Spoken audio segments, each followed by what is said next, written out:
A pleasant good morning to everyone. Joining this webinar on cryptocurrencies and their potential impact on the Caribbean. This webinar is being organized by the Institute of International Relations in collaboration with RBC as well as the Central Bank of Trinidad and Tobago.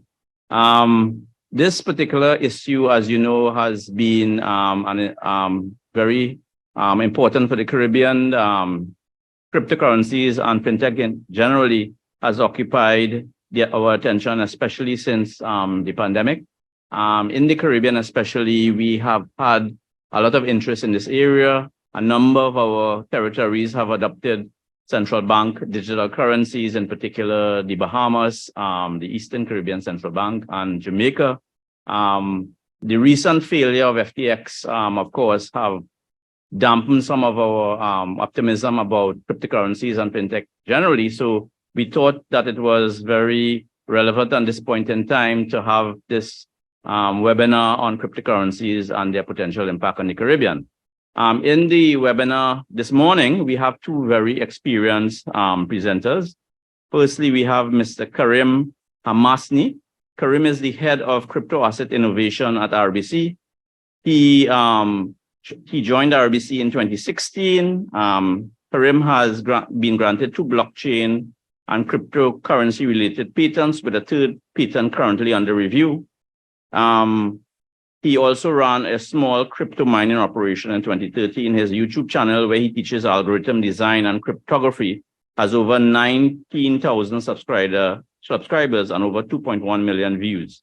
Karim holds a degree in computer science and is currently pursuing an MBA at Ivy Business School. Our other presenter, Mr. Terence Clark, is a senior manager macroeconomics and finance at the Central Bank of Trinidad and Tobago. Most of his career was spent in private banking in the areas of corporate banking, investment banking, and mutual funds. He also serves as the head of the Trinidad and Tobago Securities and Exchange Commission. Terence has lectured at the graduate level and has written several textbooks on capital markets in Trinidad and Tobago.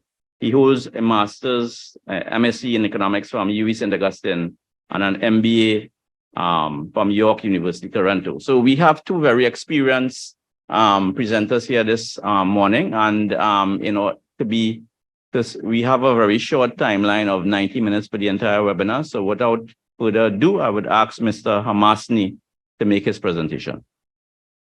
Great, thank you, Dr. David, and I really appreciate being here today. So I'm just going to go ahead and share screen and go ahead and get started on my presentation. So today I'm going to talk to you about crypto and banking. We're going to start with a brief overview of Bitcoin, Ethereum, and crypto assets, and then try to answer the question, why does any of this matter? What impact could it have? And talk about how it fits in the disruptive innovation model. We'll then talk about what impact this has on banking, and how might crypto evolve in the future? And then lastly, we'll ask a more philosophical question of whether or not decentralized crypto is the future, or is it going to be CBDCs? I've timed this and it takes a total of about 39 minutes. So back to the basics. I know it might sound cliche, and a lot of people say this about crypto and blockchain technology, but we're in the early days of a revolution. Blockchain today is what the internet was in 1994. And to remind you all of what the internet looked like in 1994, I have this short video clip from the Today Show in the USA. Back now at 56 past, I wasn't prepared to translate that as I was doing that little tease. Oh, that's that little mark with the A and then the ring around it. At. See, that's what I said. Katie said she thought it was about. Yeah. Oh. But I'd never heard it. Around. I'd never heard it said. I'd always seen the mark, but never heard it said. And then it sounded stupid when I said it. Violence at NBC. I heard around big fight up in the lunchroom the other week. There it is. Violence at NBC, GE.com. I mean, well, Allison should know. What is internet anyway? Internet is that Massive computer network. the one that's becoming really big now. What do you mean? That's big. How does one? What do you write to it like mail? No, a lot of people use it and communicate. I guess they can communicate with NBC writers and producers. Allison, can you explain what internet is? So it's really easy to draw the parallels with the questions that we asked about the internet back in the 90s and the questions that people have about blockchain and internet today. I want to bring it back to a bit more of a fundamental question, and I'm sure the central bankers on the call are far more qualified to answer this. But I wanted to ask the question, what is money in terms of its representation and how it's handled? And I often ask this question to my family and friends, and the definition I most often hear is that money is a possessed item of value that I trade for goods and services. And of course, I'm paraphrasing here. My family and friends don't talk like that, only I do. And although that's technically true, money, it's no longer fully true. Money's representation today is a system of record keeping. It's just a way of keeping score. Your money today is mostly abstract. A log of your wealth is stored in centralized systems rather than in physical assets. Although you could go to the bank and withdraw and hold on to all of your cash, most people don't do so, and they leave it sitting in the bank, which means it's mostly in trust, logged by trusted third parties such as banks, custodians, etc. And it's moved digitally. Payment transactions are often done via digital payment systems that update those centralized wealth logs. So in other words, your money is mostly just entries in a digital ledger system. So when you go to the store and you buy that product and you pay for it with your payment card, the payment processor sends a message to the bank, and the bank will update their database to reflect that transaction. Now, this whole system today relies on a lot of trust. There are many intermediaries or middlemen that sit between the sender and the receiver of payments on today's digital payment networks. And we have to trust them to make sure that they do their jobs in order for the money system to work. Now I'm going to talk about Bitcoin, which is the very first cryptocurrency powered by a blockchain. Now, the goal of Bitcoin was really simple. They wanted to create a decentralized, fully digital money system. In other words, they wanted to make digital money that didn't rely on intermediaries or middlemen. But digital files as money has always been a really hard thing to do. And that's because digital files are easily duplicated or copied. If I send you a file, you'd have a copy and I'd have a copy. And the more times that file gets sent around, the more copies would get created. If money had this property, everyone would just copy and paste their balance. I know I would. So we always had to have centralized creation and control when it came to digital money. Creation in the form of central banks and control in the form of payment systems like PayPal. Up here in Canada, we use Interact, Visa, MasterCard, and the commercial banks and so much more. But the centralized creation and control went against the ethos of what Bitcoin was trying to be, which is a decentralized digital money. So for the longest time, computer scientists and cryptographers were trying to create a decentralized digital money. And for the longest time, they were thinking about it the wrong way. The first iterations of this were trying to mimic cash or files that people pass around. But in order to create a decentralized digital money, they had to mimic the way the banking system works. And that is as a ledger that keeps track of accounts and balances. Now, the difference between a bank ledger and the Bitcoin ledger is that the Bitcoin ledger is multiplied and distributed across a vast global network of computers called a blockchain network. So whereas a traditional system has a central server that manages the data and records the events being transfers, transactions, etc., a blockchain system, on the other hand, is a mesh network of computer nodes that are all interconnected. And a master copy of that balance tracking ledger is multiplied and distributed to all of the nodes. And when I talk about nodes, I'm talking about the high-powered mining computers that run the network. And they can be run by regular people like you and me. In fact, Dr. Dave mentioned earlier that I used to be a miner back in 2013. So what's the benefit of a distributed ledger system? Well, if a hacker were to come in and wanted to hack the ledger to make themselves richer than they actually were, to succeed, they would have to hack the majority of the network in order to do so. And considering the size and scope of the Bitcoin blockchain today, which is really big, this is unlikely to happen. Also, if a node were to go down for whatever reason, be it a power outage, internet outage, or even a government takedown, the rest of the network is still online and can easily compensate for that missing node. And lastly, no one node or node operator controls the ledger, meaning nobody has ultimate power over the data or the truth written in that distributed ledger system. Now, in order for distributed ledgers like Bitcoin to work, every node has to agree on the exact same data. And if everyone in the network agrees on the same data, then there are no disputes on who has how many Bitcoin. This type of indisputable agreement is what's needed for a money system like Bitcoin to work. It sounds simple, right? They'll just have to agree to the same data. But it's really not simple. In fact, mathematicians always thought this was impossible to do. There was a famous math problem that was popularized in the 1960s called the Byzantine generals problem, and mathematicians were convinced there would never be a solution to this. Now, the gist of the problem is relatively simple. Getting a network of independent systems to reliably synchronize the same data was thought to be impossible. That's because mathematicians couldn't figure out how to get around this scenario here. So let's imagine you had this network of independently owned and operated computers, and they're synchronizing the same data across the network. So far, so good. They all agree to the same data. But if you had just one computer that was powered by a bad or malicious actor, that person could alter the data and then send the wrong information off to different parts of the network.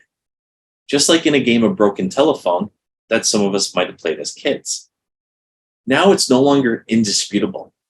If those red circled ledgers say one thing, but the green circled ledgers say another, how do we know what the truth is? But that's what Bitcoin was able to accomplish.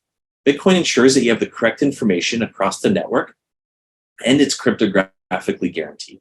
And that's the technical breakthrough in Bitcoin and its blockchain, is that this network can keep an indisputable master copy of the ledger in sync without any centralization. And for the first time in history, Bitcoin was able to accomplish this.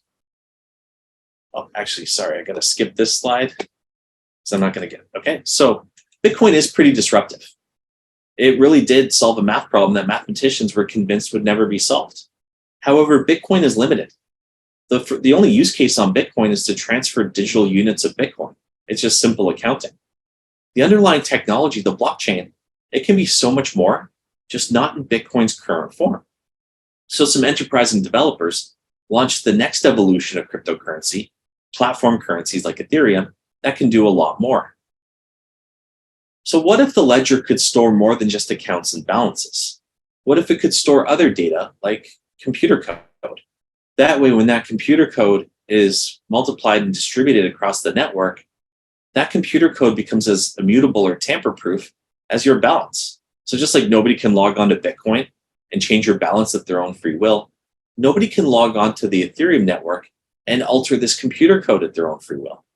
And that's what makes Ethereum so special, is that it's a type of cryptocurrency blockchain that can do a lot more than just transacting value. Ethereum can run that code, which are complete applications known as smart contracts, in a decentralized way. So what is a contract? Well, a traditional legal contract can be looked at as an if-then statement. An example, if somebody gives me $1 million for my home, then I'll hand over ownership. If-then statements are a foundation to computer science code. So the same logic can be used to handle digital transactions. So if a condition is met on the blockchain, then this contract will automatically execute some code. I'll illustrate this with an example. Here we have Alice, and Alice is part of a heavy metal rock band, and she has an upcoming concert that she wants to sell tickets to. Traditionally, she would have to employ the services of a ticket selling agent, represented by these buildings here. So when a fan logs onto the website, buys tickets with their payment card, the payment processor sends a message to the bank, and they charge a fee for their service. The bank will eventually rebalance the accounts on their database, and they too charge a fee for their service. Now, when the ticket selling agent receives payment verification from the payment processor, then they generate the digital ticket and they release it to the fan. And they too charge a hefty fee for that service. In fact, we all know how big fees can be when you try to buy tickets online. And this is an overly simplified bird's eye view of what happens in today's money system. In reality, a transaction like this is not even fully settled for several days, and you have to trust in additional third parties like clearinghouses. Here's how Alice would sell her tickets on the Ethereum blockchain. She'll draft a smart contract that says, if a buyer sends me 0.05 Ether, which is the primary currency on Ethereum, then release a digital ticket to the buyer. She then deploys the contract to the blockchain.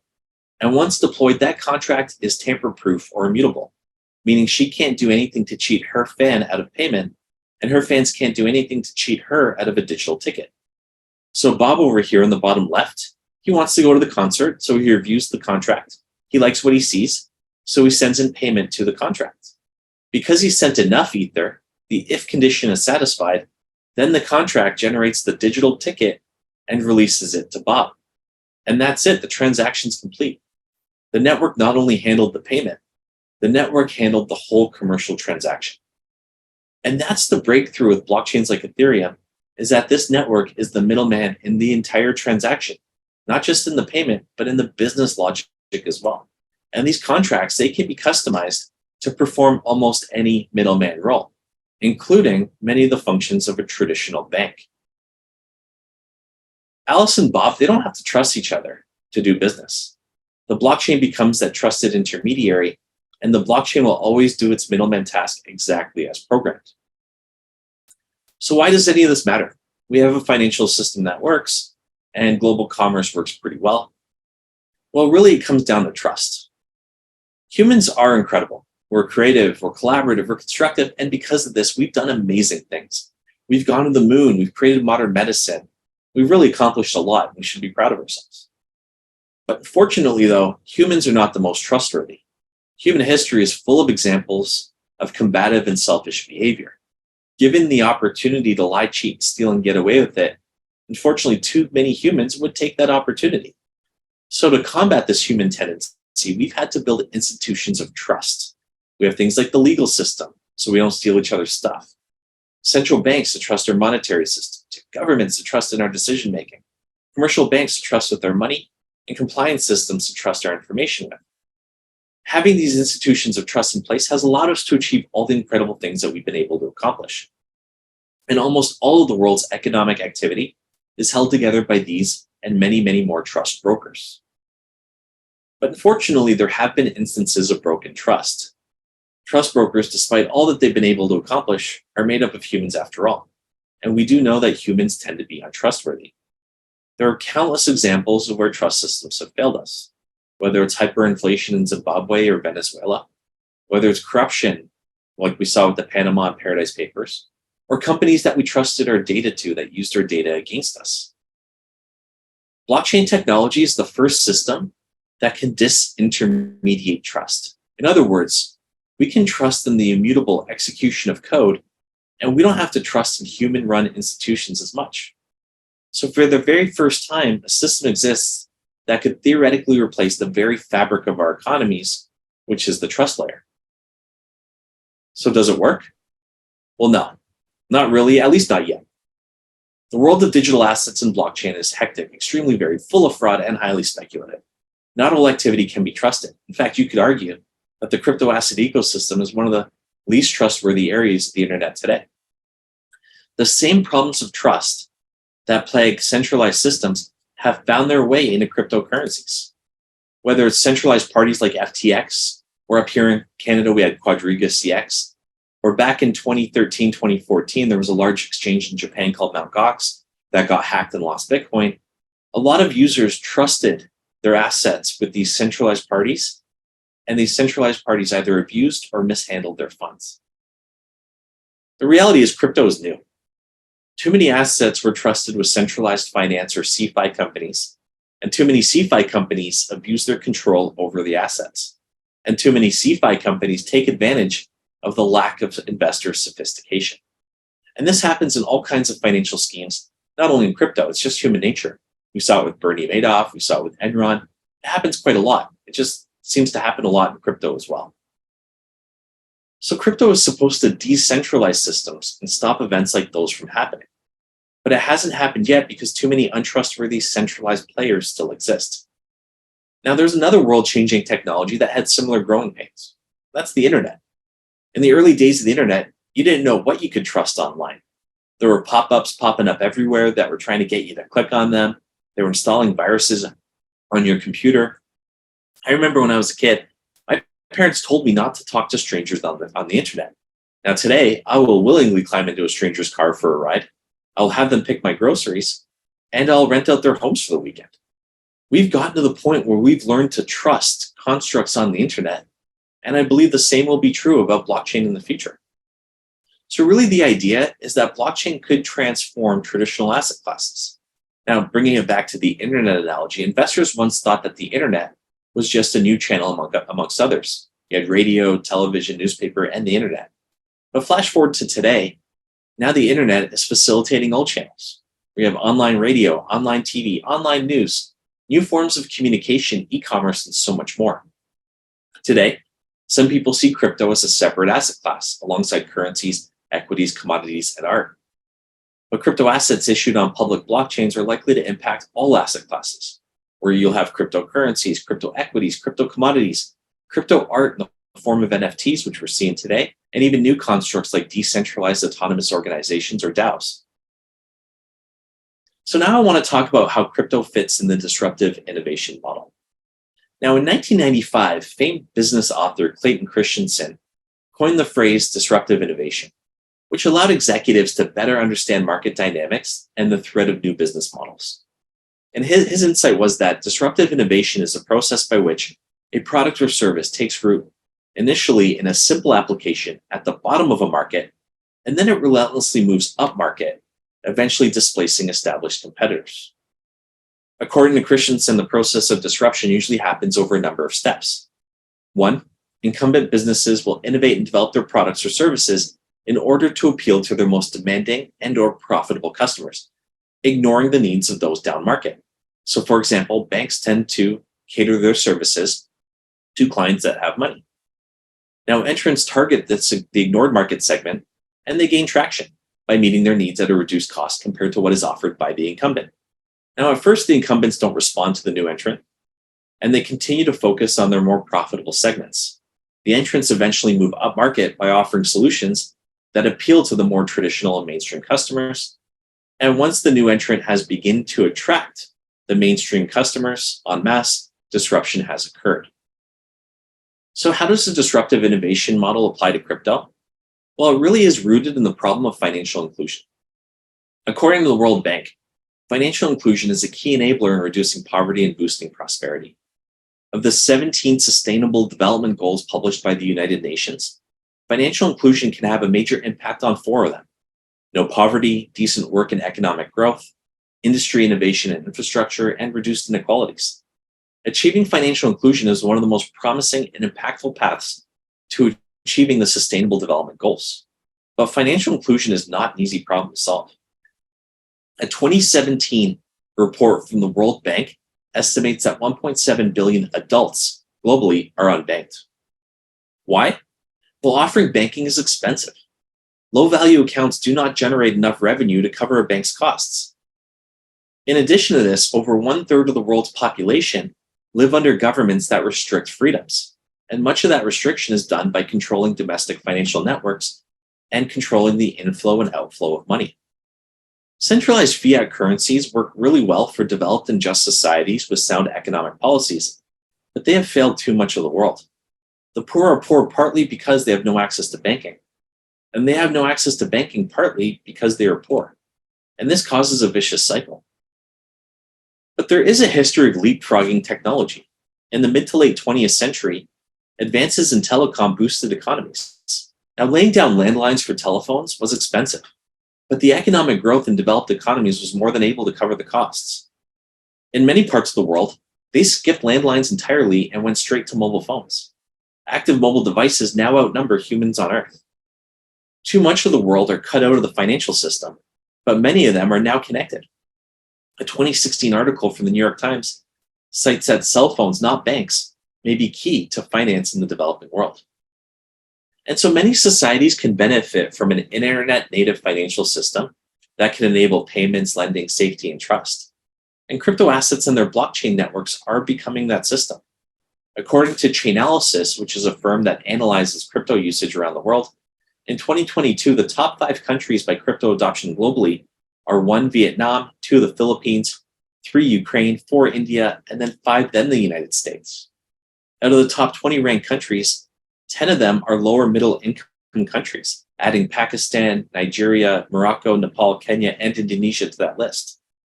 In these countries, users rely on cryptocurrencies to send remittance payments, preserve their savings in times of fiat currency volatility, and fulfill other financial needs unique to their economies. And they tend to lean on Bitcoin and stablecoins more than other countries do, which tend to speculate and invest in alternative currencies. So for crypto assets to succeed, they need to be faster, cheaper, more reliable, more private, safer, more accessible, and permitted. These success factors have to be better than the status quo in order for crypto to succeed. Now, to the global unbanked population, there is no status quo. So naturally, crypto can meet their needs. Crypto blockchains, in one way or another, can become the global value transfer system of the internet. Now, I want to offer a Canadian perspective, but this perspective is true of many developed economies. Now, in Canada, we enjoy a stable, accessible, and reliable financial system. In fact, up here in Canada, and also most of the people on this call, are incredibly lucky to have a great bank like RBC available to them. So it's really hard to see the value in a crypto system to the average Canadian or resident of a developed economy. But just because we hadn't used landline telephone doesn't mean we refuse to adopt mobile phones. If a product is better than the status quo, it will be adopted. So for crypto to succeed in a country like Canada, they too need to be faster, cheaper, more reliable, more private, safer, more accessible, and permitted over what exists. So are they? Well, not yet. It's early. Crypto assets are still the briefcase-sized mobile phone with poor connectivity that remains impractical for most use cases. So will crypto assets achieve the key success factors? Well, there's a good chance that they can and they will. Beyond speculative hype, crypto asset investments are also a wager on the proliferation of their use globally. So in Canada, a lot of investors invest in crypto assets because they're investing in the future of global adoption and use. So even in the near term, if crypto banking isn't yet a beneficial substitute to the products and services offered by a bank, demand will exist as an investment in future global growth. So back to disruptive innovation. You can now see how crypto fits the disruptive innovation model. Crypto services the needs of those down market that incumbents largely ignore. As the technology improves with time, it can become more of a substitute to traditional upmarket services. And consumers may choose to adopt crypto over traditional finance to realize some of its benefits. So what has the impact been on banking so far? Well, the impact of crypto on traditional banking hasn't really been felt yet.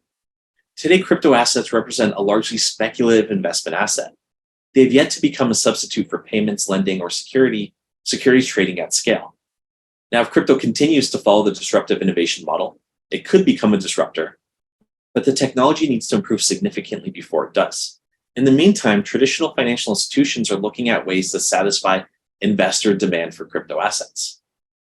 Custodian banks like Bank of New York Mellon and State Street offer, or will soon offer, crypto asset custody services and in order to safeguard assets for their institutional customers. Several hedge funds and pension funds have allocated investments in crypto assets. Venture capital funds are very active in the space.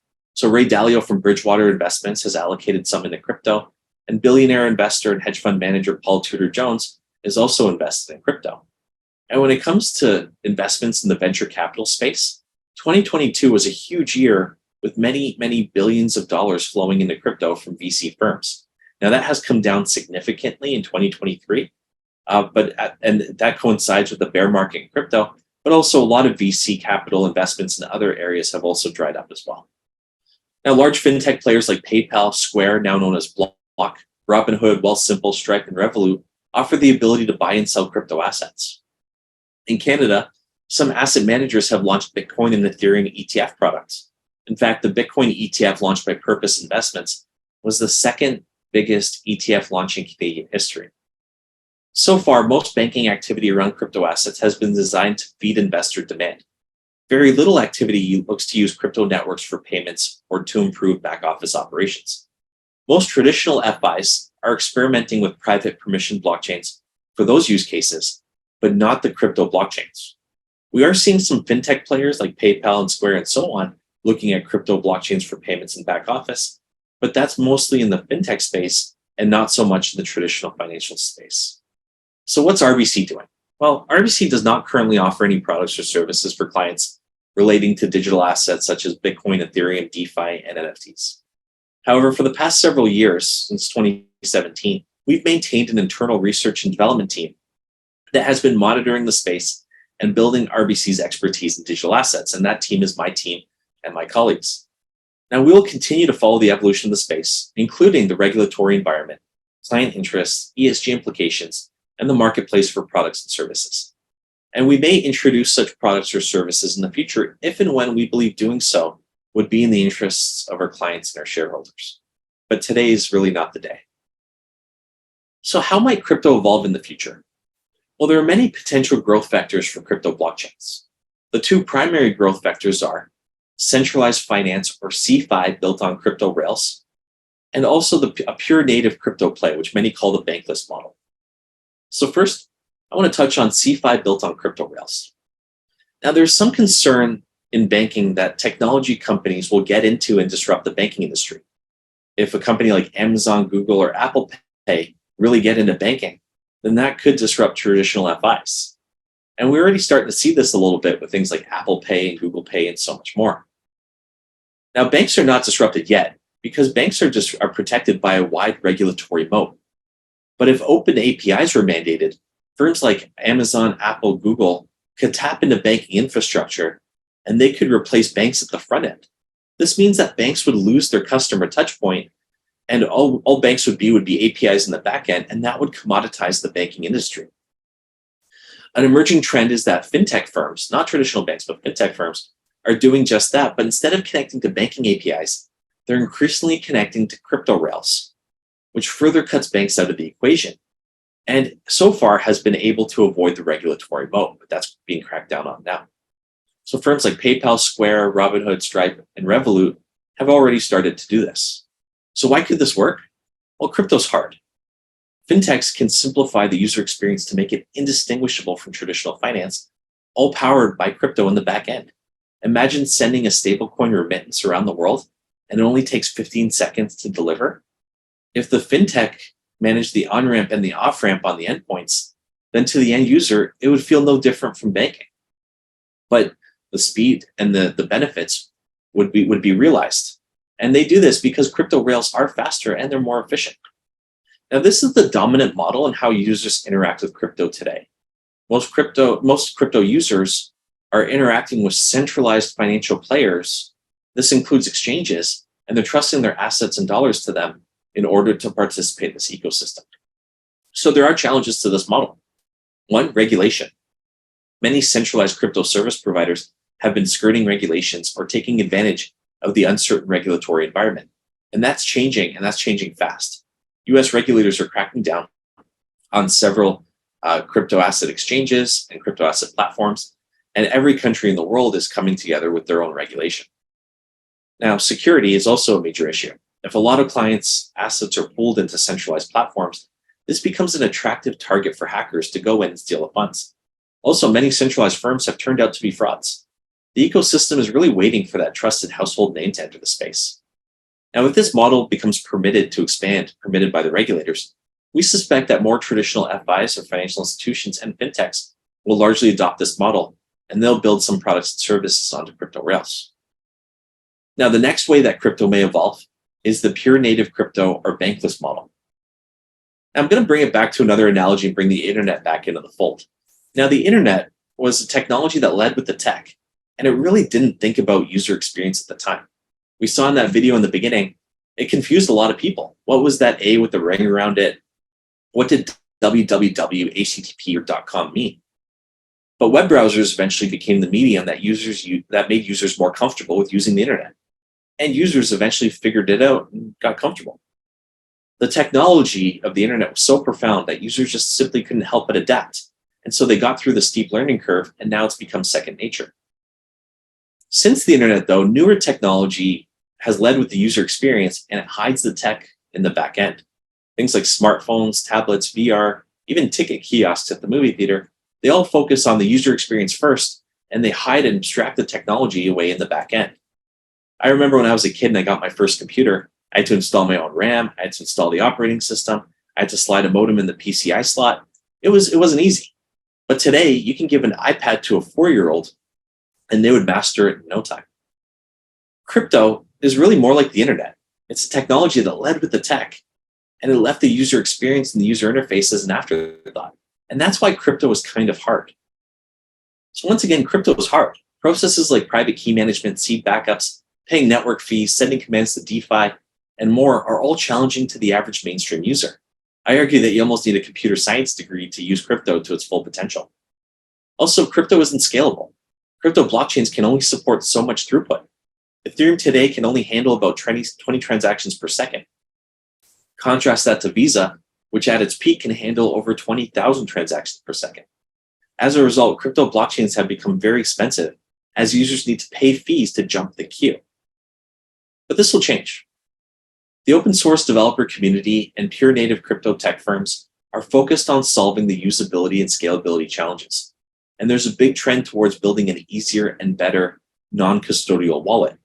And what I mean by non-custodial, it's a wallet application that allows users to control their own assets so they don't have to trust in centralized players as much. And since so many centralized players have failed or turned out to be frauds, there's a growing sentiment towards returning to this trustless model, which is crypto's original decentralized ideals. Now, can crypto truly ever be decentralized? Well, not really. Unless people adopt crypto and crypto only, and they price everything and pay for everything in crypto, then users are still going to rely on fiat currencies. And so they're still going to have to rely on crypto exchanges to be the on-ramps and off-ramps to convert crypto to fiat and vice versa. Now, centralized exchanges originally were simple on-ramps and off-ramps, but they evolved to be so much more, and they offered riskier products like leverage trading, derivatives trading, staking products, and so much more. Now, in a pure native crypto future, exchanges would fall back to simply being on-ramps and off-ramps, and you get some of those more exotic products as decentralized applications on blockchains. Now, something interesting that happened recently, Stripe is a major payment processor, and they're launching a fiat to crypto on-ramp tool. This tool will allow users to simply buy into and cash out of the crypto ecosystem.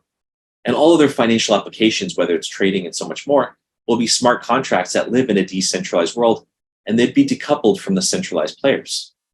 And there's lots of applications, whether it's playing blockchain games, collecting NFTs, renting out decentralized cloud storage, executing decentralized trades, or lending your assets through a lending protocol to earn interest. The use cases on blockchains are wide and varied.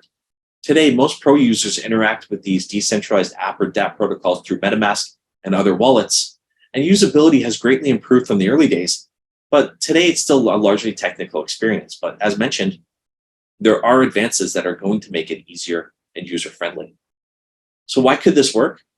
Well, a crypto wallet is simply an app that a user installs in their phone. It's client-side software. It's super easy to install, and for that reason, it has the potential to go viral. There's little to no backend infrastructure to run it. The blockchain is the backend. So a pure native crypto wallet is to the blockchain what a browser is to the internet. It's a tool that enables users to use the blockchain. So the browser is the client-side front end, and the internet is the back end. Well, a crypto wallet is the client-side front end, and the blockchain is the back end. Now, just to give an analogy, in the early days of the internet, AOL or America Online was a centralized service that curated the internet for most of its users. And that's similar to CeFi, or centralized finance built on blockchain rails. They're very much similar to AOL. Now, eventually the world just started to use browsers and a more native form of the internet, and AOL eventually died off. All right, now the last section. Is decentralized crypto the future? Well, not necessarily. And I'll illustrate this with a parallel analogy. Now, in the 1990s, record companies enjoyed a tight grip and virtually complete control over the music industry. Sony was especially powerful. Not only did they control a lot of the music, but they also controlled the way that music was consumed. You could only reliably get music through record stores. Yes, people did pirate music onto recordable audio cassette tapes, but it wasn't that widespread. The record companies were in such an advantageous position, and it didn't seem like anything could get in their way until Napster. Napster was a peer-to-peer music sharing service, coordinating these connections through a centralized server. And people could share music with each other in a format called MP3, and it didn't cost a thing. It was piracy, and it took off. Everyone I know was using Napster, myself included. And eventually, tech companies started offering MP3 players so people could take their music on the go. Sony's music and hardware business really started to suffer, and in 2001, they partnered with Universal Music to create an online music store called Press Play, and it looks a little something like this. Now, this is what their implementation looked like. The service allowed users 500 low-quality audio streams in digital rights-managed Windows Media Audio. It allowed 50 song downloads, and 10 songs could be burnt to a CD for $15 a month.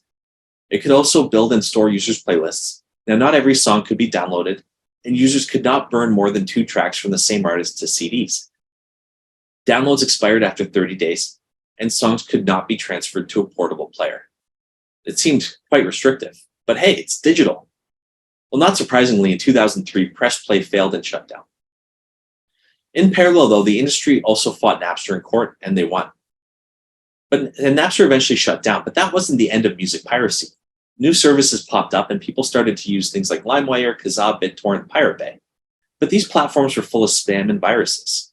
If you use them, you always put yourself at risk of downloading a virus. So music piracy was still rampant, but it wasn't that convenient. Then Apple came in. For $1 a song, you could download a high-quality MP3 file that was free of most restrictions. It was easy, cheap, and convenient. It paired well with the popular iPod portable music players, allowing legitimate and pirated music to coexist on the device. It was a smashing success, and it saved the recording music industry. And eventually, downloads made way for streaming, which is now the norm. So let's switch gears to central bank digital currencies. Central bank digital currencies, or CBDCs, are digital money managed and controlled by a central bank. Now, money today is already mostly digital. I can't really remember the last time I used cash to pay for something. Now, digital money today is tracked on disparate centralized ledgers by various financial institutions, whether it's banks, payment processors, etc., and they settle accounts between themselves over information networks like SWIFT.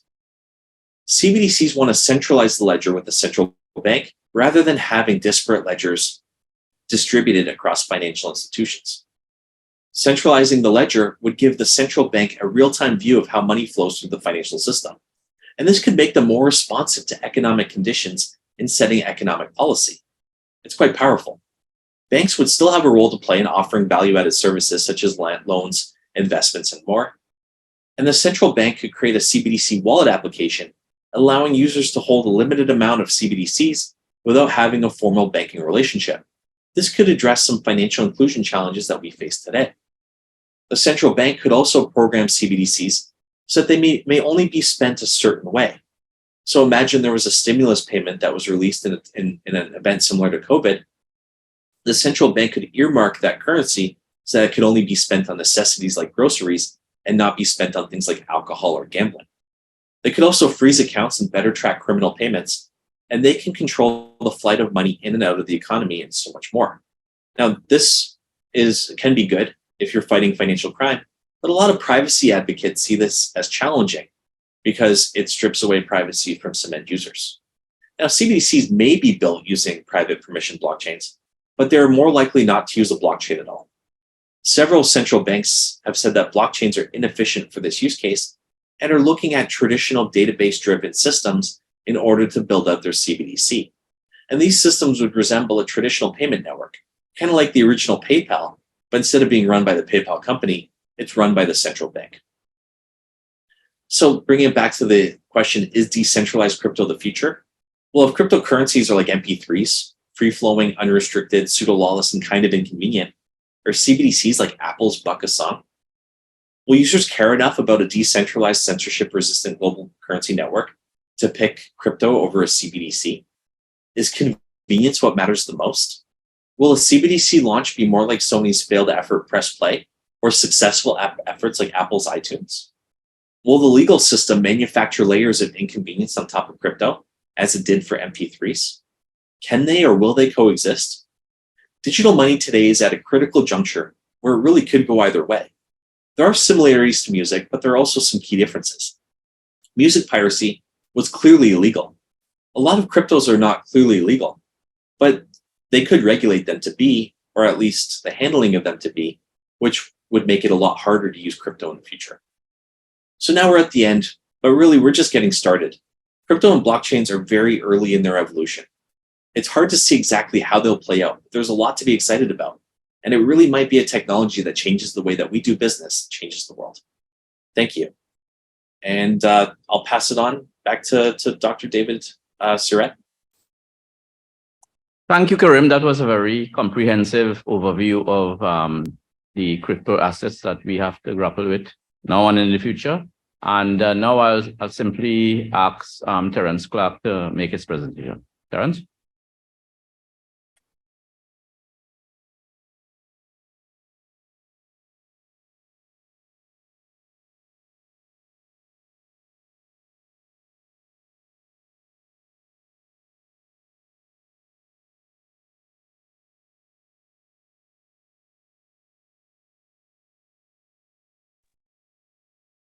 All right, are you okay with this? Yes. All right, good. Well, thanks, Kareem, for your presentation. Kareem gave a very good background as to what are cryptocurrencies and where he sees some of these things heading and the impact.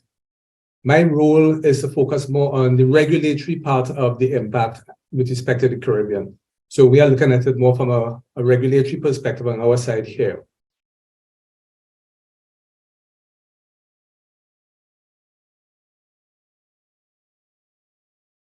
Okay, good. Right, so this is the approach that I'm going to take. I'm just going to define some of the terms, which a lot of what the first part of it there, Kareem has already discussed the definition. We could talk about some of the benefits, we look at some of the risks, we look at the performance in the market, and then we take the regulatory perspective. So again, imagine you are where I said, and all of this thing is happening in front of you.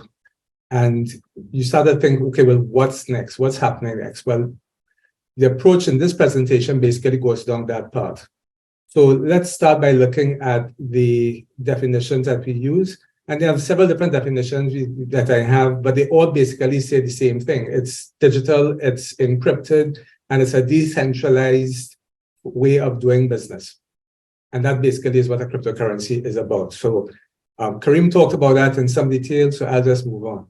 Again, some of the core features, again, Kareem talked about this as well. Distributed ledger technology, it's encrypted, it's more secure, it's efficient, it's a little cheaper, it's supposed to be cheaper, it's definitely supposed to be faster. There's no centralized body, it's anonymous. The transactions are irreversible, you typically have scarce supply, and you have smart contracts as we had learned before. What has happened with the development of crypto? Well, a lot of people went on saying it's the end of traditional banking. It's a new way of looking at things. Some people saw it as digital gold, in the same way how gold is an investment that comes good in hard times. At the end of the day, though, it really was a lot of speculation. And again, this is all what Kareem talked about before. And there was a lot of volatility, which to some extent led to the creation of stable coins. And along the way, with the amount of activity taking place, a number of coins and exchanges developed. So there are a lot of enthusiasts who strongly believe that cryptocurrency is the future, and they continue to grow and develop. So, well, we went into some extent to some discussion just now about stablecoins, so I won't spend too much time here, but this makes a distinction between the cryptocurrencies and the stablecoins. Volatility really is a key difference. And there are a whole range of different cryptocurrencies on the market right now. So you have the Bitcoin as the number one, Ethereum is there with its smart contracts, but you also have Tether, which is a stable coin, and you have USD coin. So this was as of yesterday. So this shows the value of some of these things. Tether, which tries to be tied to a price of about $1. Similarly, USD coins, the stable coins, try to be close to $1. But look at Bitcoin. Bitcoin has gone up to 27,000. When we talk a little bit more about what happened with Bitcoin and Ethereum in a while is now. This is basically what happened to market prices. So from about 2014, from almost next to nothing, all of a sudden prices started to go way up. Then it dropped back down again, and then up and down, and all of a sudden from about 2021, it reached as high as almost about a little more than 60,000. And within 1 year, in 2023, it reached down to about 16,000. That's what they call volatility. And this happened both with Bitcoin and Ethereum. So from a regulatory perspective, this doesn't really provide a great deal of comfort in what is expected to be some people consider to be a currency. But it does provide benefits, potential benefits. A lot of people, as I said, see it as competition to traditional banking, the way how banks have been dealing in the past. Kareem had a good little explanation just now how banks will basically categorize who they want as customers and who they really don't care too much about as customers. So that could actually be shaken up by cryptocurrencies. We know definitely the fees are likely to be smaller, because the amount of different points within the starting and the end point is there are a lot less entities involved. It may help with cross-border payments, make it faster and cheaper. Again, Kareem went through this. remittances. The Caribbean region as a whole is very dependent on remittances, and it can actually help make it cheaper and faster, and funds get directly into people's wallets. Financial inclusion, another point that was raised. This actually helps because a number of people in the Caribbean do not like banking and do not want to go by banks and do not have any banking relationships, but they still need to have some cash and they need to have some sort of electronic funds because it's some of the work that we have shown actually is that electronic money has actually been increasing in value relative to cash. So they need to have some sort of way of getting involved in the market in the future. It has potential for investments, real estate, insurance, securities, trading, and settlement. There was recently a crypto bond, I believe it was, that actually passed in Europe, that was settled in Europe about 2 or 3 weeks ago, if I'm not mistaken. So there are developments taking place and there are benefits possibly to the Caribbean. But again, imagine the regulator. There are still issues that are outstanding. What exactly is it that we're dealing about? Does this thing really have value? Is it a security? Is it a commodity? Is it money? When the Americans look at it, for example, you have the SEC looking at it, you have the Office of the Controller looking at it, you have the the Commodities Financial Trading Unit looking at it. All of them, I'm not quite sure exactly how to deal with it. So there's still a lot of questions about that. To say nothing about the fact that there's money laundering implications with the AML, CFT, the number of illegal activity that could take place and payments being passed through. Why? Because it's anonymous. There's sanctions avoidance that is expected to, that is rumored to be going on that through using cryptocurrencies, again, because it's anonymous. We talked about the volatility, the environmental considerations. It uses a lot of electricity. Traditionally, it uses a lot of electricity, although I understand that there are some technologies that may be introduced to try and control that. And of course, having taken all of this into consideration, there is financial stability, which is one of the key considerations of any central bank anywhere in the world. So with this in mind, let's talk about 2022, the crypto winter. So you know that the Fed started raising rates, and what happened? In May, Terra, which is a coin and a sister unit, actually started to went below $1. Remember what he said? Terra is supposed to be hitting $1. It hit below $1. It went below $1 at that point in time. In June, we had other players, Celsius and BlockFi. They had to suspend their withdrawals. In June again, 3 Arrows, a hedge fund, actually defaulted. Why? Because it had lent to Terra and Terra couldn't provide them with the funds in return. Voyager, a broker bank, who actually went bankrupt, and that was in July. We all know about FTX, which is an exchange hedge fund, which, following a report from CoinDesk, actually had some issues and became bankrupt in November. BlockFi also went bankrupt. We said BlockFi is a trading platform. Now, a lot of this started because the Fed raised rates. By raising the rates, a lot of speculative investments actually found that, people moved away from the speculative investments and they took their cash and put it in what they considered to be safer areas. What that meant was that a lot of these companies found themselves having to go and sell some of their assets, for example, in the case of Terra, which is tied to, underlying assets so that you will always have a value of $1. But when a lot of these assets have to be sold in order to repay deposits, then you find that the value of the assets actually starts to fall, which will reduce it to less than $1, which is basically what happened. The shift away from speculative assets into the more secure assets actually led to a run on some of these institutions. And in effect, that is what happened. And a lot of the assets started to fall and they couldn't repay the loans, couldn't deal with the amount of requests for withdrawals. And this is what happened in 2022. And what made it worse was that a number of these were interconnected. 3 Arrows, which we talked was a hedge fund, for example. BlockFi had provided some funding to there. Alameda and FTX provided to BlockFi. You also had Genesis in here, which also had some problems later on. Terra, as we talked about before, had issues because it couldn't deal with it. Celsius is another one that also had issues. All of these were connected. So when one started to have some serious trouble, it impacted on another one, which impacted on another one, which impacted on another one. So we had a domino effect taking place. This is all within cryptocurrencies itself. So again, imagine you're a regulator looking at this. What happened to the prices? We talked about it because a lot of these are considered speculative investments. So investors wanted to have their money out, so they started selling. What happened to some of these prices? As you can see here, Solana, which is one of those cryptocurrencies, went as low as about 70%, fell last year by about 70%. Bitcoin fell by about more than 50%.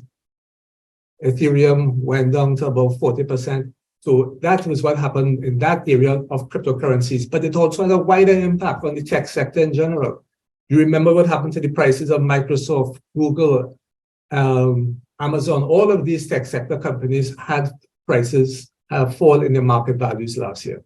And this is reflected in this ETF, which is QQQ, which looked at the tech sector. From a high of about 300 and more than 350, actually 356, it went down to low of 254. This is about a 30% drop. And this is one of the more well-established ETFs. And that was 2022. Then there was this year, where in January, Genesis and Gemini, lenders and exchange, we saw them there earlier just now. Gemini became bankrupt. We had issues with the founders of Terra and Luna, who were coins, Terra and Luna were stable coins, and FTX, which we talked about before. They were charged. These are criminal offenses. Silvergate Capital, which was associated with the Silicon Valley area, with high-tech area, that bank had to shut down. Why? Because there was a run to some extent. USD coin fell below its par value. Again, or caused by a run. Silicon Valley, the Silicon Valley Bank shut down, which you all know about. Signature Bank shut down.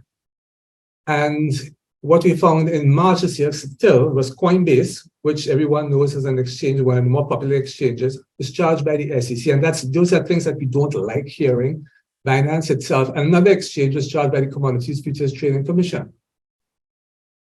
From a regulatory perspective, these are things you don't necessarily like to hear. But having said so, they had an impact on the real world. First Republic, a bank, had to have a support from other banks with $30 billion deposited. Credit Suisse, indirectly, because of issues related to banking, they started to wobble and they were taken over by UBS. Right now, still, some small and medium-sized banks in the US are facing some deposit challenges, and institutions are looking at them because of the amount of investments they have in commercial real estate, which is really not very liquid. So it's not that we have actually come out of the woods as yet. We are still looking at what's going on in the decided world. And this is largely indirectly impacted from what had happened earlier on. And this impact on cryptocurrencies. To go further,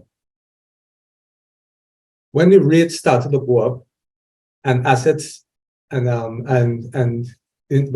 the Fed started raising rates in order to combat inflation, and they started to have a run on some of these cryptocurrency related companies, they moved into real assets, for example, treasury bills. So the demand for treasury bills increase. Price goes up in treasury bills. When the price goes up, the yield falls. And this is what we found. Look in March 2023, we saw this huge drop in the yield. That has implications for us and people all over the world. When the yield falls, you will find that some people may think, some institutions may say, well, you know what, we are not investing in the States right now because it makes more sense to invest home, which means it has implications in the foreign exchange market.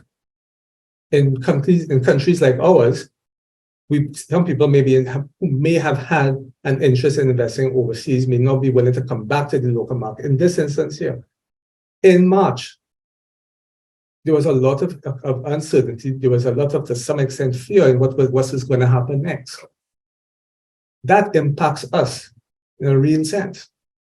A lot of funds, when they left here, when they went into the assets, actually went into the money market funds. When deposits were reducing in the States, they went into money market funds, who in turn turned around and deposited them into the repo market, which was run by the Fed. What this meant, and what this meant also, was that deposit rates in the States started to go up. Because imagine you as a bank, imagine you're a small and medium-sized bank or any of the other banks, you now find yourself in a situation where you need to have deposits. So what do? You raise your rates in deposits. So you could get right now, for 6 months, you could get for some banks 5% for 6 months. What does that mean for countries like ours, where our rates are nowhere near that? So when the IMF came the other day, they started talking about possible capital flight. I'm not in agreement with that, and I'm not sure where they see that. I'm not seeing evidence myself. But the fact is, that is an issue that is something that could be brought up as a result of all of this. On the right-hand side here, there's a chart that shows what happened to the banking sector. The KBW is an index used by NASDAQ that tracks some of the core banks in the States. And again, look what happened in March. The price of a lot of these bank shares dropped. So it's not just that what happened in that part of the market, the cryptocurrency part of the market, is something that just stayed within cryptocurrency. It did have a real world effect. And this is how we saw it here. So in March, we saw a dip in the prices of here. This is Ethereum and Bitcoin again. But having settled down, look at what we are seeing going on. Prices have started rising once more. Why? Why do the prices rise for Bitcoin and Ethereum? Speculation again. And that's something that we always are aware of and what we have seen, and we will continue to know. So where do we stand? What is our regulators' perspective on this? We are there. We want to see innovation. We want to see growth. We want to see development, but it has to be balanced. So it has to be balanced with responsible financial development. We want to ensure that there's financial stability. That's what central banks do. So we would like to see some limited or controlled crypto exposure. We want to minimize the volatility that we see in the marketplace. We want to see that there's a sense of market integrity, that there isn't someone playing around in a market to try and force market prices to go up. We want to see no regulatory arbitrage between one entity and another entity, or one market to another market. We want to ensure that there's no money laundering, there's no illegal activity taking place. So the AML-CFT factor must be considered. And of course, there must be some element of consumer protection. I have personally been told by people of having invested in some exchange overseas and some cryptocurrency, and when they're trying to get their funds out, they can't get it out. Tough luck. What do we do? Well, we could continue to monitor. We could actually look at the existing legislation that we have right now. We could try and tweak it to try and adjust to fit what we are seeing in the marketplace. Or we could do a brand new set of laws, which, as you know, will require time and effort. So these are the choices that we're facing right now. Kareem had said in his presentation that countries have gone on to start looking at their own approaches to dealing with it. And this is a table that I got from PwC, or PwC chart on global regulation 2023. And I looked at all of the major countries in the world and where they are from a perspective of whether there's a new regulatory framework, how they're dealing with AML, CFT, how they're dealing with the travel rule, and how they're moving, how funds could be moving from one part to another part, and how they deal with stable coins. And you will notice, like, for example, in the Bahamas, there's a tick for all of them. The legislation and regulation are in place, similarly with Cayman Islands. But look at China. China says they don't want to have anything to do with this thing. Qatar, nothing to do with this thing. Saudi Arabia, they want to have nothing to do with it. So each country is looking at it from their own point of view. And that tends to complicate things because you are looking at your own perspective, but there's a wider issue that could impact all of us because it is contagion, as I have showed before. So we need to see what kind of a global approach is being looked at. And these are institutions that exist, they're global institutions that have particular interests, but they are now starting to look closely at what is going on in the silent market. The Financial Action Task Force, they deal with AML and CFT recommendations. They've started looking in October, as of late as October 2021, looking at stablecoins and DeFi, so how that is going to be something that they need to go and adjust to take into account. IOSCO, which looks at the securities market, they're starting to look at all virtual asset providers and trying to see how they could incorporate that through a fintech task force. The Basel Committee on Banking Supervision, they look at banks in general and how banks are being supervised. And they are now saying maybe we need to try and control the bank's exposure to the crypto market. The BIS looks at their Committee on Payments and Market Infrastructure and IOSCO together published guidance on how you deal with stablecoins. That was as recently as last year, July 2022. The OECD is looking at how crypto asset reporting is being done. So there's consistency across all of the different countries. And of course, the Financial Stability Board is now opening up to getting, as of October, asking for feedback on how you regulate all of these virtual assets and stable coins. They're asking for feedback from the general market. And again, the whole idea behind this is that we have all witnessed what is going on, and we now need to take a more coordinated type of approach to how we deal with cryptocurrencies. What about us? What's happening in the region? As I said before, Bahamas, Bermuda, Cayman Islands, they all have some sort of regulation in place, so they're dealing with it directly. But the other countries, in CARICOM countries, the larger players, they have decided, listen, we are really not there as yet, and we are just basically going to say that if you want to take part in it, that's up to you. Good luck with that, but be careful. But at this point in time, there's no specific legislation that governs these cryptocurrencies as yet. This is not to say that nothing is happening. There is work that's taking place behind the scenes, and I can tell you that's something that's happening right here in the central bank. But the time will come when it comes to the market and it is disclosed. But there's still a lot that is being done that has to be learned, that has to be understood, and we have to take it in the context of our existing situation. So it's not that we are not interested in cryptocurrencies. It's not that we're not interested in the underlying technology. Distributed ledger technology has some seriously potentially great applications, but we're not quite there as yet, and we continue to monitor. And that's my presentation. Thank you, Terence. I think Terence's presentation nicely complemented Karim's. He raised a lot of the issues that we face here in the Caribbean in terms of how we manage and develop the architecture in place to govern fintech generally and cryptocurrencies in particular. So I think his presentation flagged some of the major issues that we have to treat with. So now we are into the Q&A session. Already we have a number of questions and comments from people who are attending. And what I will do, I will pass on some of these questions to the different panels and probably will ask one or the other to make a contribution in terms of trying to answer some of these questions. There are lots of comments as well, so we would probably not address those, right? So I will, in the first part of the Q&A session, I'll basically deal with some of the questions from the audience, and then towards the end, I have some of my own question here that I will pose to both Karim and Terence.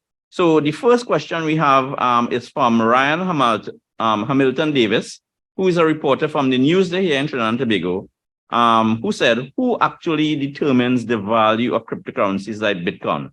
And why should anyone listen to what they say?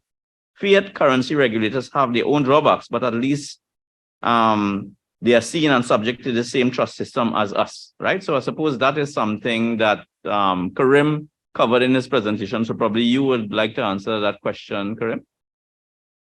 Yeah, certainly. So really the price of cryptocurrencies is determined by the market. Really how much people are willing to pay for it is what the price ends up landing on. And so there are all these different exchanges that have central limit order books where people can bid or ask for crypto. And that's what sets the price. And it is tremendously volatile. We try to look at the intrinsic value of some of these assets. And what we find for an asset like Bitcoin is most of it is extrinsic. It's external beliefs on its value. For something like Bitcoin, there's only ever going to be 21 million units to ever be in circulation. And for that reason, it's got a scarcity property to it. So many people see it similar to gold. And it has kind of taken on that narrative of being a digital gold. Where in terms of its intrinsic value, there is some value in the fact that there's a network that underpins Bitcoin that allows you to send a communication around the world. People value companies like Western Union that allow you to send global remittance payments to a certain degree. But we think that tiny intrinsic value pales in comparison to the external value of what sets the price for something like Bitcoin. Ethereum is a little different. If you value something like the Google App Store or the Apple App Store, it's a platform for applications to live on. And so with Ethereum, we can see that there's going to be some kind of intrinsic value that evolves based on the utility that people can get from the network itself and some of the value, whether it's gaming platforms, decentralized computing platforms, or even decentralized financial networks, that might underpin some of Ethereum's value.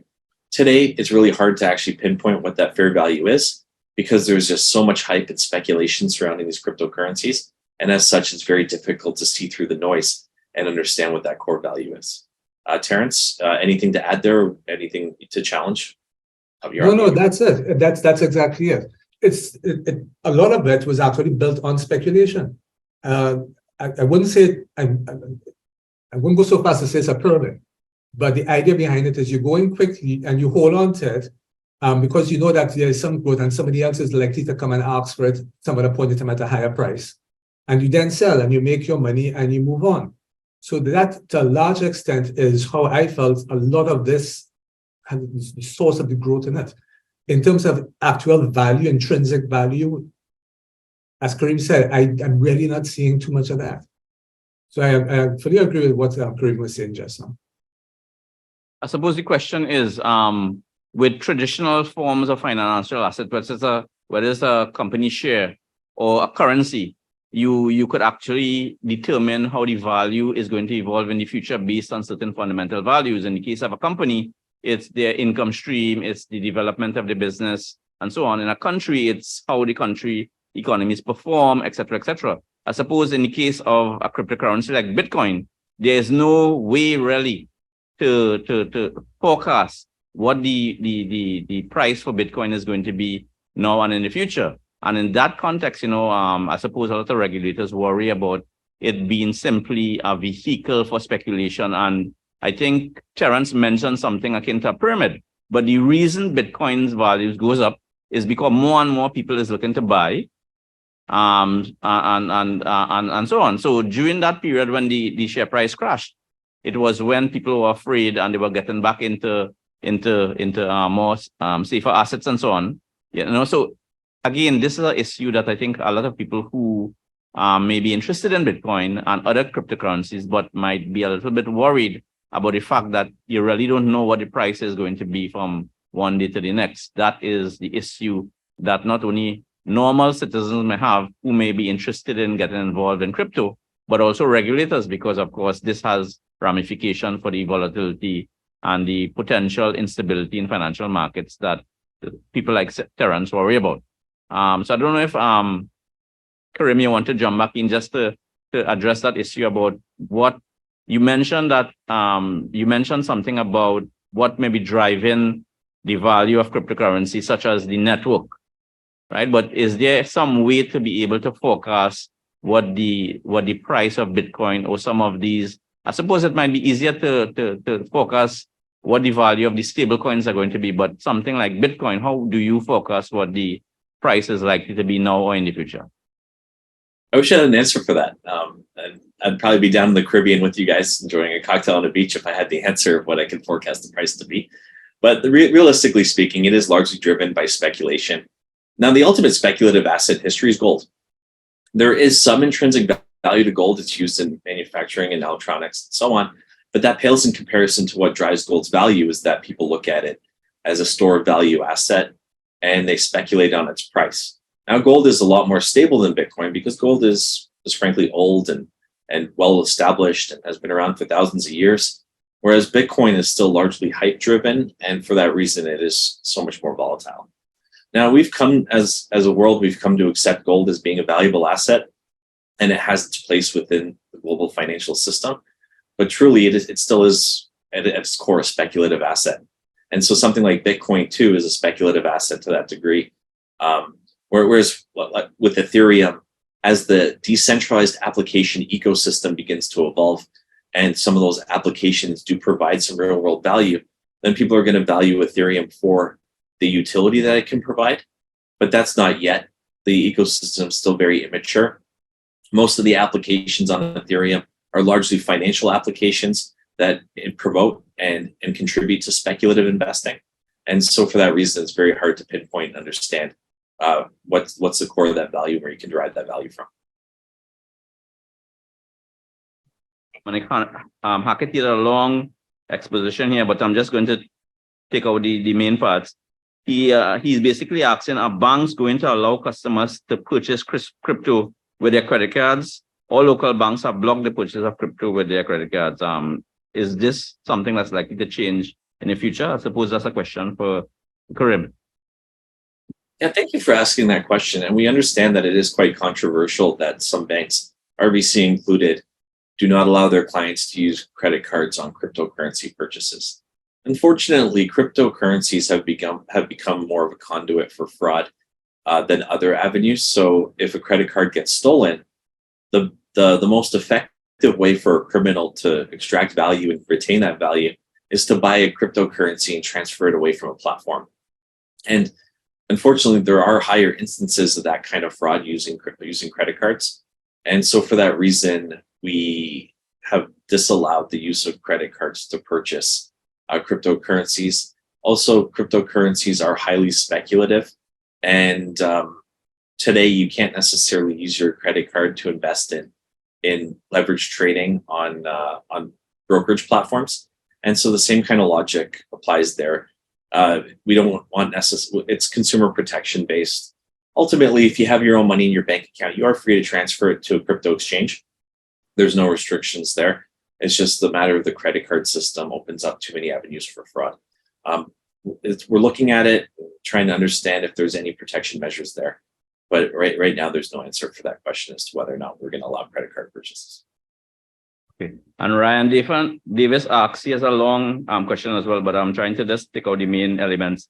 He's saying that if investment in crypto does not pan out, how does one protect their money? I suppose there's a kind of regulatory question for Terence.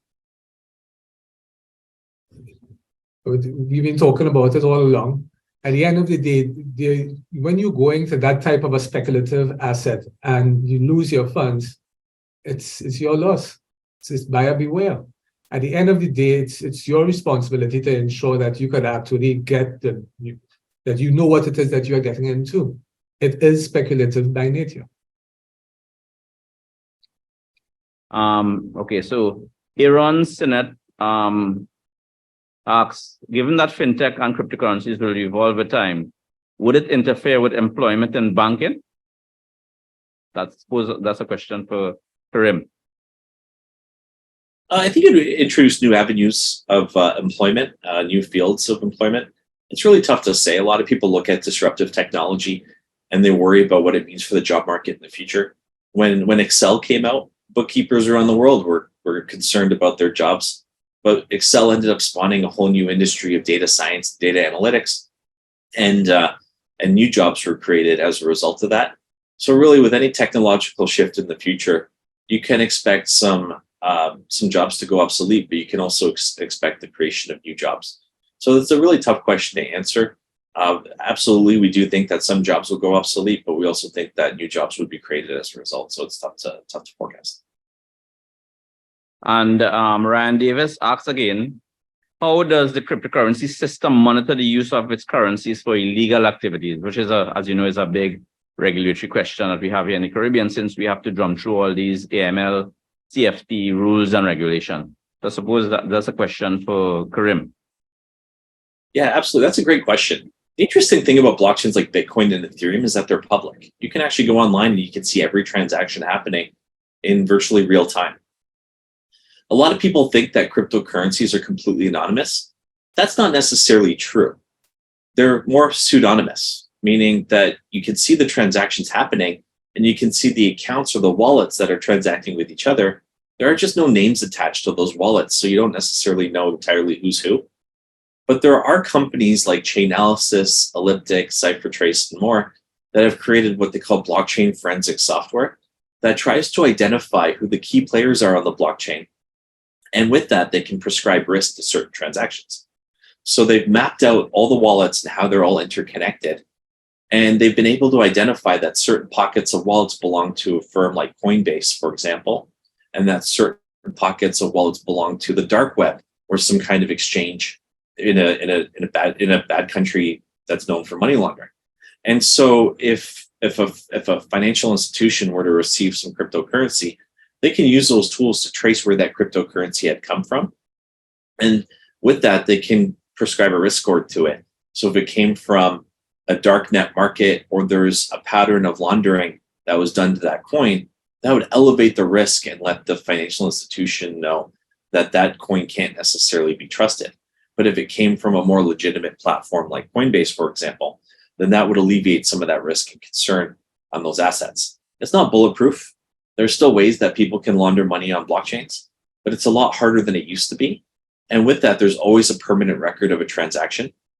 And for that reason, law enforcement agencies like the FBI have been able to successfully recover stolen funds in some instances, like the Colonial Pipeline hack, by using these tools to trace where the Bitcoin had gone to, and then able to arrest and try to claw back some of those assets. Once again, not bulletproof. There's still a lot of room for improvement. It's very much an emerging and developing space, but hopefully that could help clean up some of the downsides to crypto assets in the future. On this issue, is there some way in the distributed system that cryptocurrency used for the central bank to be a counterparty? In there some way to be able to see some of the information that is being recorded, transacted, and so on? Yeah, there are ways. I mean, the central bank is able to tap into the public blockchain as well. The interesting thing is, let's say there was a stable coin that was issued by a central bank on a blockchain like Ethereum in the future.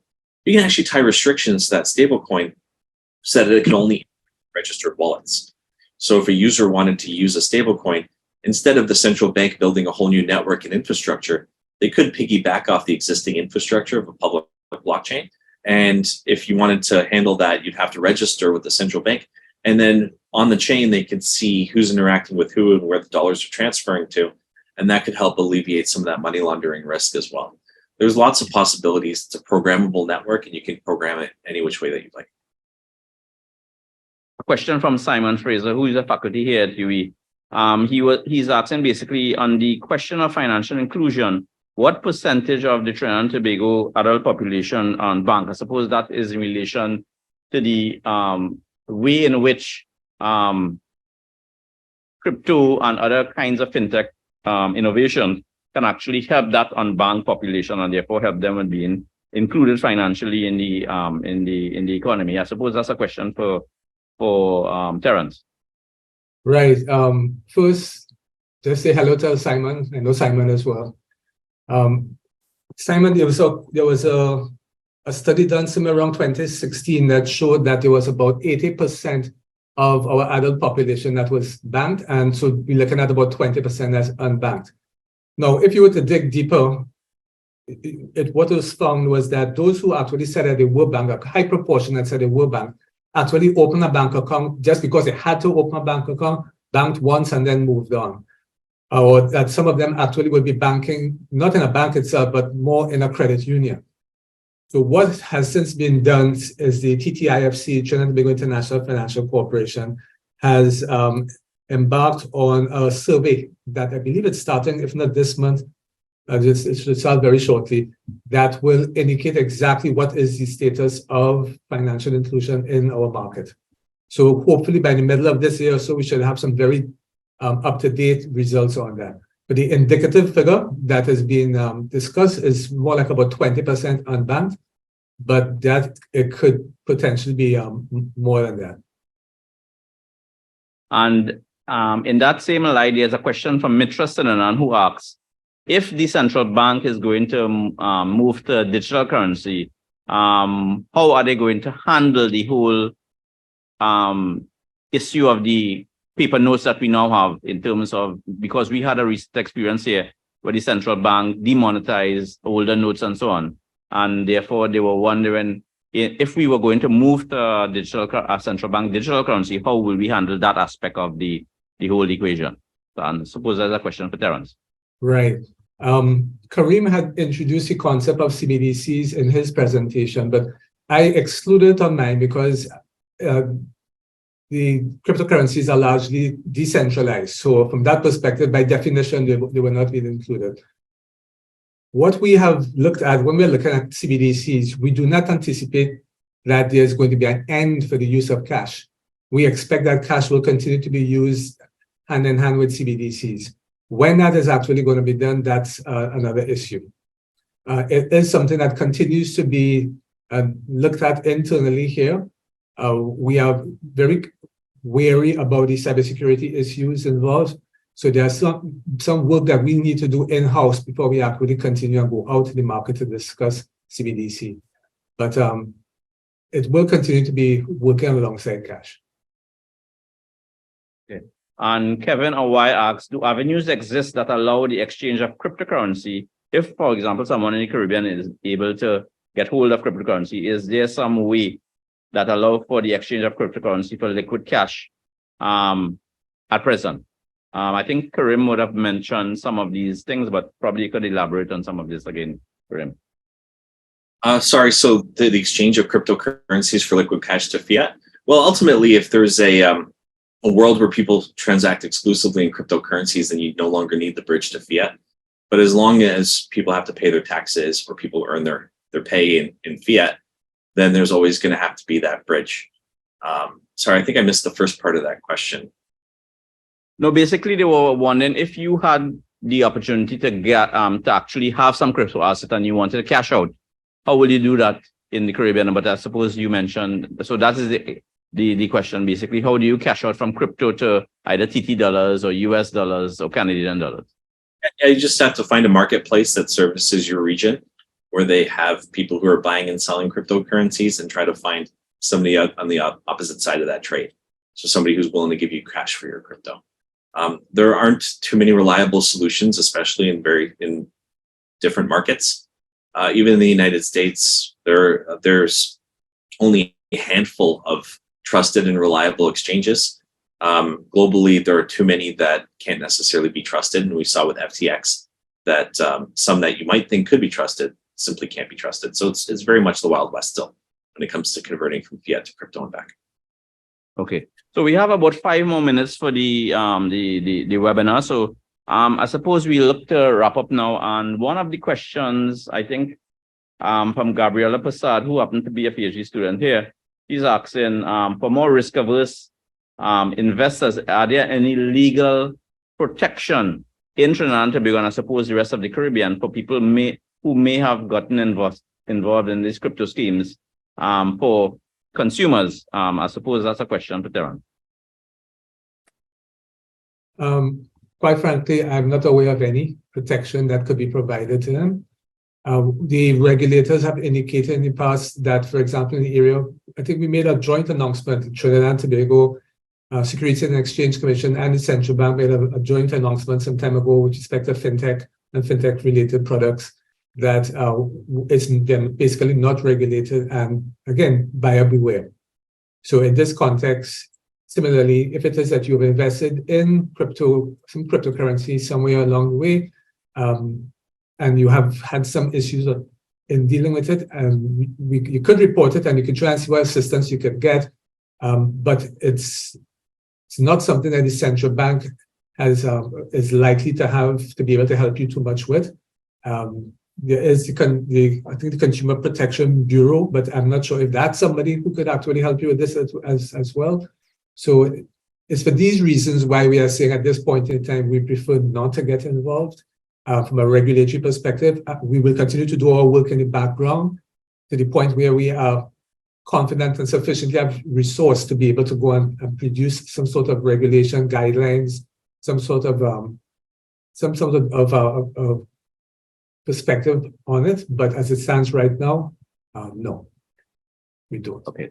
So we are looking to wrap up now. So the last question I think we want to address is this whole issue about FTX, because it was exchange operating out of the Bahamas, which failed, which has implications for reputational risk for the Caribbean. You know, we are always grappling with those issue about reputational risk in the Caribbean because we have a number of offshore jurisdictions here and so on. So that issue, as well as, I don't know, what might be the best strategy for Caribbean governments moving forward as to how to deal with this animal called cryptocurrency in particular, right? Because as Terence showed in one of his slides, different countries have adopted different approaches, and Bahamas was one of those countries that have adopted a mostly facilitative kind of approach.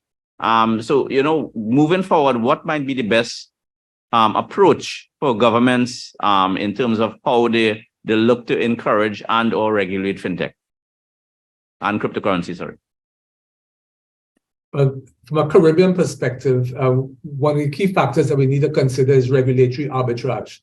In the sense that if it is, for example, that Barbados decide that they are going to have a particular set of legislation that is relatively loose, and we have one that is stringent, then somebody might turn around and say, okay, well, you know what, I'm going to Barbados because Trinidad is a little too tough.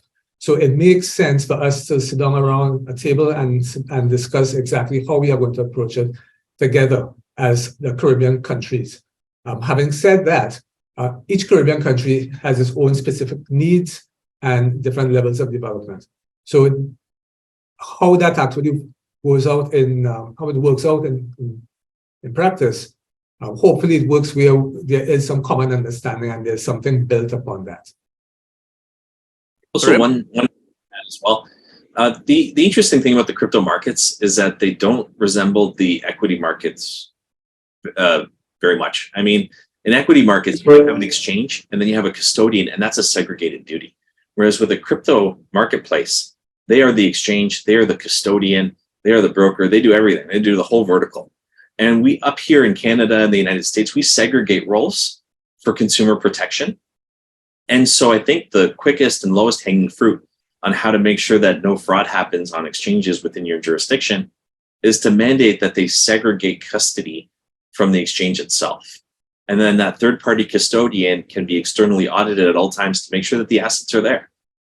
And the problem with FTX is that they had the custody of the assets, they mishandled those assets in secret, and then when there was a bank run on FTX, the assets weren't there.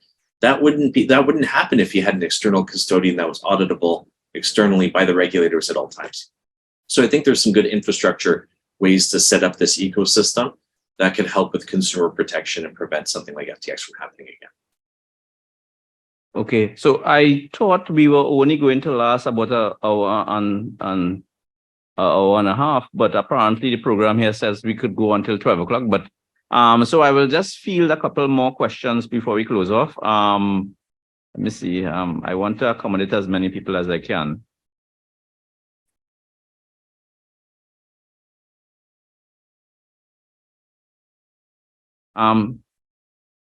I have a set of questions here as well. You know, a lot of people who are not experts in finance and so on ask you repeatedly, you know, like ordinary citizen, is crypto something I should get into? You know, so from the vantage point of an ordinary citizen or the vantage point of the government in terms of how they run their fiscal operations and so on, what would be the kinds of advice you give to an ordinary citizen and the kind of advice you will give to a government who might be concerned about things like tax collection and so on, where transaction could be with crypto be potentially invisible to the fiscal authority? Anybody could jump. So that first part of the question, whether or not to get into crypto. And truth is, there isn't enough of a track record in crypto assets to find a true investment thesis. Originally, cryptocurrencies had very little correlation to traditional assets, which makes for a good diversifier in a portfolio. So for a long time, it made sense to put like a 1 or 2% allocation into a fund or into a portfolio, and then that would give you a good diversifying benefit, which should improve your Sharpe ratios in your investments. But then in more recent years, cryptocurrency correlations became really high with traditional equities.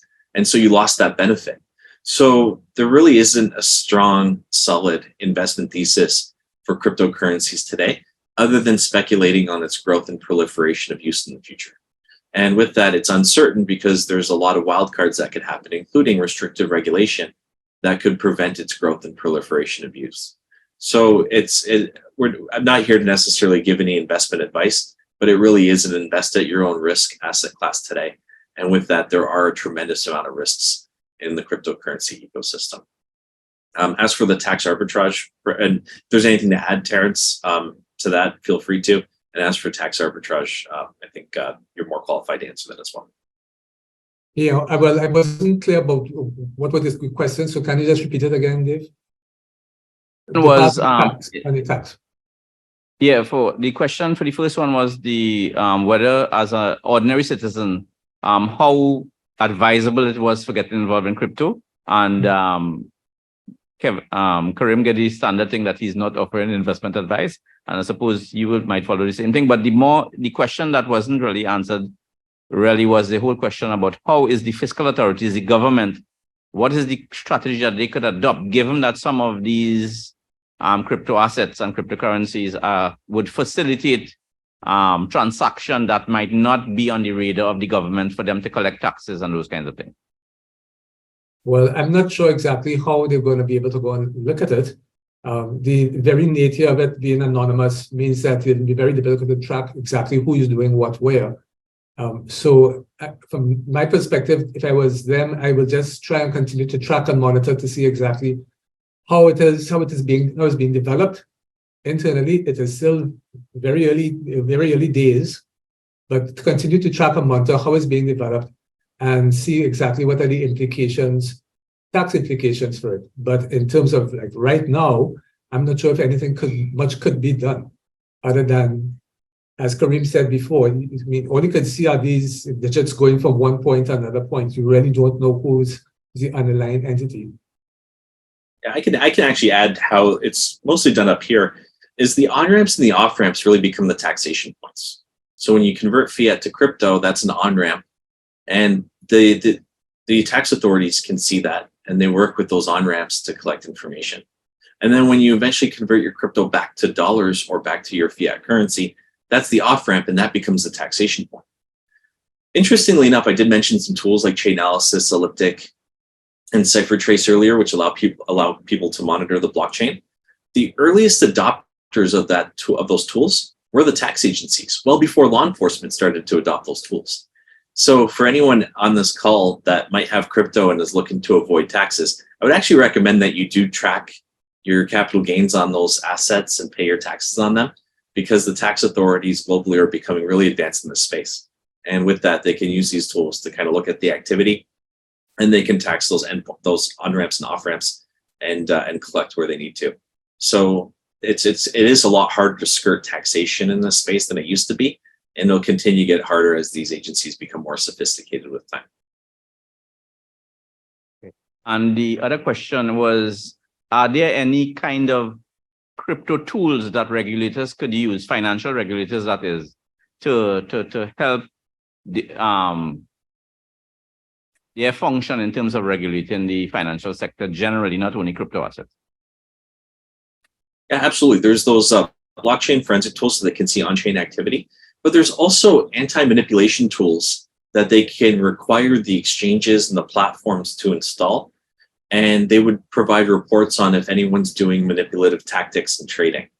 These are already used in the equity trading markets like the NASDAQ and the New York Stock Exchange that look for any nefarious activity such as pump and dumps or any kind of unfavorable trading practices. Unfortunately, in the crypto markets, that kind of activity is rampant. But if you have these anti-manipulation tools installed locally on the platform itself that generate reports that the regulators can observe, then they can help combat some of that manipulative activity that happens on exchanges today. And so that could be a condition of licensing. So if there's a licensing regime in the future, in order for an exchange to get their license to operate legally, that could be a condition of operation, is by requiring them to install and use those tools. Right. Terence? Kareem is the expert when it comes to exactly what are the tools with respect to Bitcoin. So I will leave that to him. And the last question I think we should look at is, there's this great debate, and Kareem mentioned it in his presentation, about whether in the future, cryptocurrencies and crypto assets and institutions that from the technology sector is going to displace big finance, or whether big finance will continue to dominate, or whether there's going to be some hybrid system where purely crypto outfits operate in the same space as big finance and so on. That's a big question here, and this is a question often that our students ask, because you're thinking about the future and what is likely to happen. And I suppose a lot of people who invest in Bitcoin is betting on Bitcoin being big in the future, right? So that has ramifications as well for demand for Bitcoin.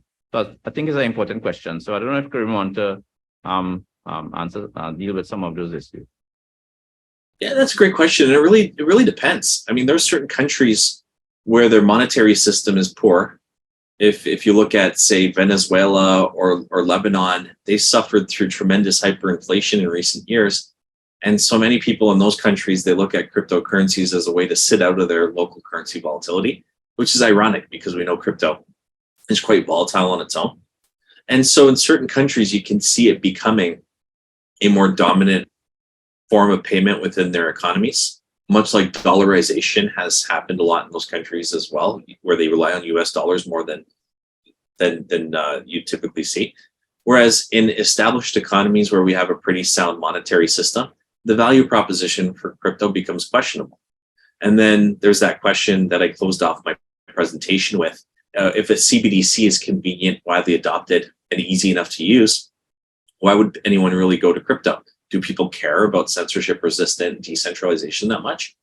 And so then in a country like that, you might not see crypto flourish as much or be a threat to traditional finance as you would in some of those less established countries where the banking system has largely failed them. So I think there's going to be some kind of coexistence globally, and there are going to be certain pockets of the world where adoption is high, and then there's going to be certain pockets of the world where adoption is low. I think it'll forever remain a speculative asset. People are going to trade and bet on it. But when it comes to usage for traditional banking functions, I think that'll be different depending on where you look on the map. Terence, you want to make a contribution in this question?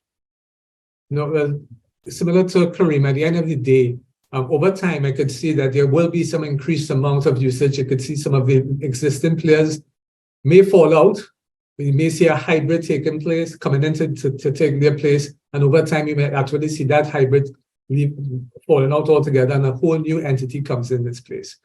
If you look back at the stock exchange in 1900s and you look at the stock exchange now, you don't recognize any of the companies. So it changes over time. Technology changes over time. The companies that bring it change over time.